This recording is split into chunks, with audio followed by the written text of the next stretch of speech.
les producteurs de grandes cultures sont de plus en plus vulnérables d'un point de vue économique. Pourquoi ? En fait, c'est une question d'évolution du contexte de production, à la fois une augmentation de la variabilité et de la fluctuation des marchés, que ce soit les marchés de matières premières ou les marchés d'input, les engrais principalement.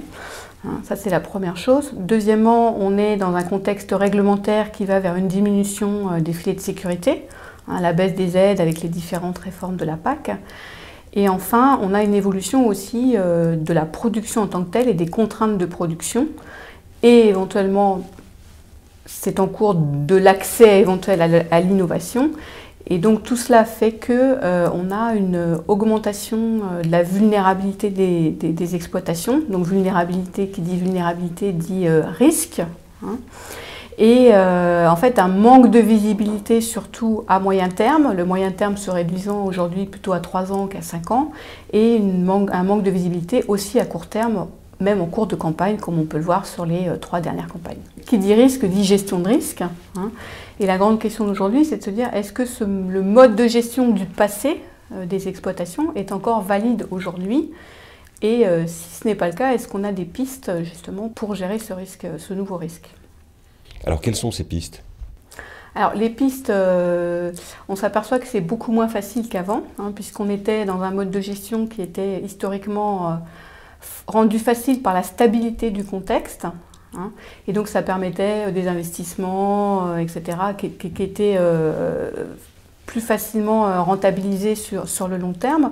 Donc aujourd'hui, il faut vraisemblablement une évolution du mode de gestion, puisque dans un environnement qui est extrêmement fluctuant, c'est compliqué de vivre avec un niveau de charge fixe qui est élevé, de vivre avec des coûts de production qui sont élevés et qui ont du mal à baisser. Donc il faut trouver des solutions par rapport à ça. Donc il y a deux modes de gestion possibles. Le premier, c'est déjà la gestion technico-économique interne à l'exploitation. Donc qu'est-ce qu'on est capable de faire? Et le deuxième, c'est est-ce qu'on peut avoir recours et à disposition des outils de gestion du risque chiffre d'affaires, puisqu'aujourd'hui le risque prix est un risque majeur pour les exploitations de grandes cultures. Alors justement, est-ce que ces outils existent? Alors, plus ou moins. Donc si on refait le point sur la gestion interne, aujourd'hui, plus que des solutions miracles, on n'en a pas. Il y a beaucoup de travaux qui sont faits.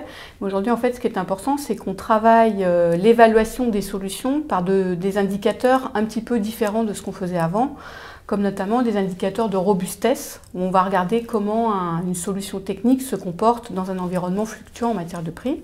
Ça, c'est la première chose. Et la deuxième chose, il va falloir que le producteur prenne position sur ses objectifs par rapport au risque, en disant est-ce que moi je préfère avoir toujours un minimum, et c'est plus important, c'est garantir mon minimum pour survivre, ou est-ce qu'au contraire il est prêt à accepter de la variabilité de son résultat économique, etc. Et dans ces cas-là, les solutions techniques ne seront pas forcément les mêmes.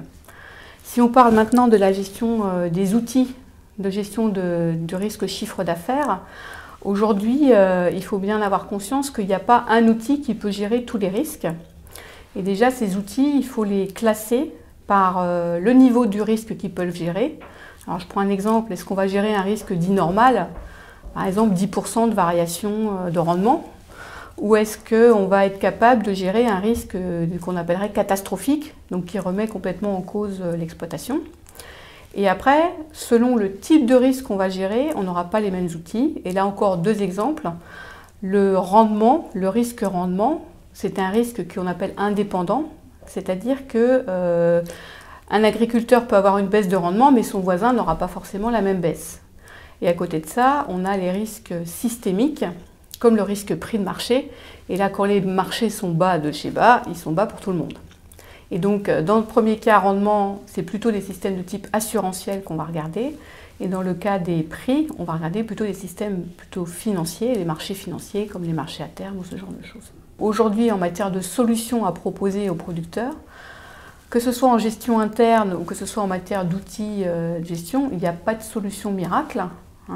Ce qu'on sait, c'est que sur les outils de gestion chiffre d'affaires, l'aide directe en matière de filet de sécurité, ça reste quand même la chose la plus intéressante. Bon, après, il faut qu'elle ait une justification. L'arbitrage des prix, c'est aussi quelque chose d'important. Et l'épargne de précaution aussi. Mais de toute façon, dans tous les cas, il y a toujours un risque d'entreprise, comme dans n'importe quelle entreprise, et ça, il faut que le producteur il soit prêt à l'assumer et à passer 1 ou 2 mauvaises années pour continuer à vivre.